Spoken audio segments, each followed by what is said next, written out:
మీలో చాలామందికి గర్వం ఉంటుంది. బండి ఉండదిడికి అప్పటి వరకు సైకిల్లోనూ నడుచుకొని తిరుగుతూ ఉంటాడు. లేక అత్తగారో లేదంటే అప్పు చేసో లేదంటే ఫైనాన్స్లోనూ ఒక బండి కొనేస్తాడు, రాయల్ ఎన్ఫీల్డ్ బైక్ కొని. ఇక వీడు బండి కొన్నాక ఇక వీడిని ఎవ్వడు పట్టలేడు. ఇక నెత్తి మీద 2 కొమ్ములు, ఈ కళ్ళు ఇక్కడ ఉండాల్సిన నెత్తి నిలిపోతాయి. ఇక మనుషులు కనపడరు వీళ్ళకి. లేక ఒక సొంతిల్లు కట్టుకుంటే ఇక ఆ సొంతిల్లు కొన్న తర్వాత ఇక చుట్టుపక్కల ఉన్న లెక్క పత్తర చేరి మాట్లాడతారు. కేర్లెస్నెస్ వచ్చాయి. కారణం గర్వం కూడా మహాభయంకరమైన పాపం. ఈరోజు సాతానుడు అపవాది ఉన్నాడు శోధిస్తూ మనుషులందరినీ. అంటే వాడు ద్రోయబడటానికి గల కారణం పాపం. ఆ పాపమే గర్వం. ఆ గర్వం ఎక్కడి నుంచి పుట్టింది? వెనక్కి తిరిగి చూసుకుంటే పుట్టింది. దేవుడు అందుకే ఎప్పుడు చెప్తాడు, డోంట్ లుక్ యువర్ బ్యాక్. వెనక్కి తిరిగి చూసుకుంటే ఏం కనిపిస్తుంది తెలుసా?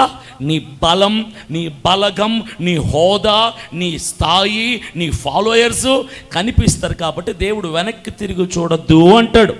నేను ఒకరికి ఉద్యోగం ఇస్తే వాడు నన్ను మెప్పించాలి, వాడు బతకాలన్నా, జీతం కావాలన్నా, జీవితం బాగుండాలన్నా, సమాజంలో గౌరవప్రదమైనటువంటి స్థాయిని సంపాదించుకోవాలన్నా వాడు మెప్పించాల్సింది ఓనర్ అయిన నన్ను. మీరు మెప్పించాల్సింది మీకు అవకాశం ఇచ్చి ఆశీర్వదించిన దేవుణ్ణి. You have to impress God.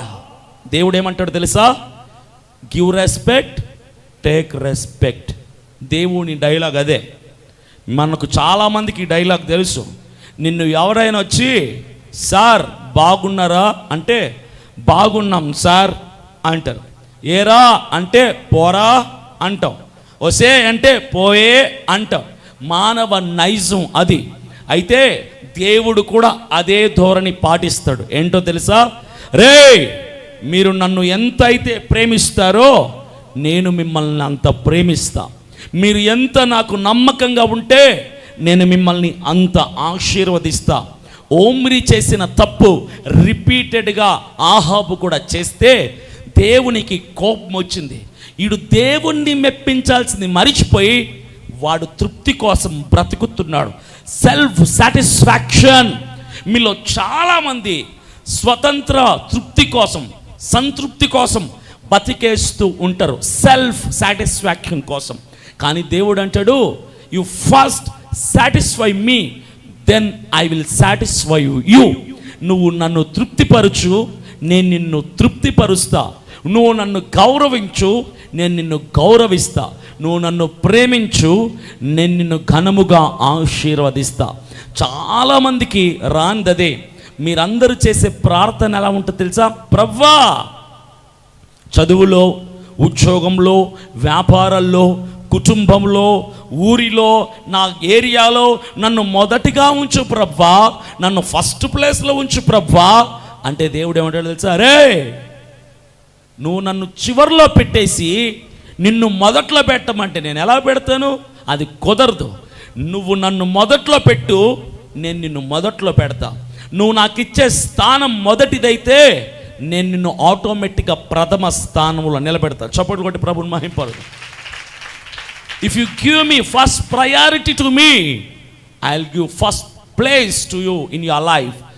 దేవునికి ప్రథమ స్థానం ఇచ్చిన వాళ్ళని దేవుడు ఎప్పుడూ ముందు నిలబెడతాడు. మీ బ్రతుకుల్లో మాత్రం దేవుణ్ణి మీరు ఎక్కడ పెడతారు తెలుసా? వెనకాల పడేస్తారు, చివార్న పడేస్తారు. మీ కుటుంబాలకి, మీ భార్య భర్తలకి, బిడ్డలకి మీరు ఇచ్చిన విలువ దేవునికి ఇవ్వరు. కానీ దేవుని సన్నిధిలో ప్రార్థన చేయడానికి వస్తే మాత్రం, ప్రభువా కాలేజీలో టాపర్ చేయి, జాబ్లో మంచి ప్రమోషన్ ఇవ్వు, మా ఏరియాలో మంచి ఇల్లు నాకే ఉండాలి, నా మెడలో పెద్ద నెక్లెస్ నాకే ఉండాలి, క్రిస్మస్ పండగకు నేనే మంచి పట్టు చీర కట్టుకోవాలి. అప్పుడు దేవుడు ఏమంటారు తెలుసా? రే, ఫస్ట్ నువ్వు నన్ను ముందు పెట్టు, ఆటోమేటిక్గా అన్నిటిలో నేను నిన్ను ముందు నిలబెడతాను. చాలామందికి చేత కానిదేంటో తెలుసా? దేవుణ్ణి తృప్తిపరచటం. You don't know how to satisfy God. That's why you are not getting blessed.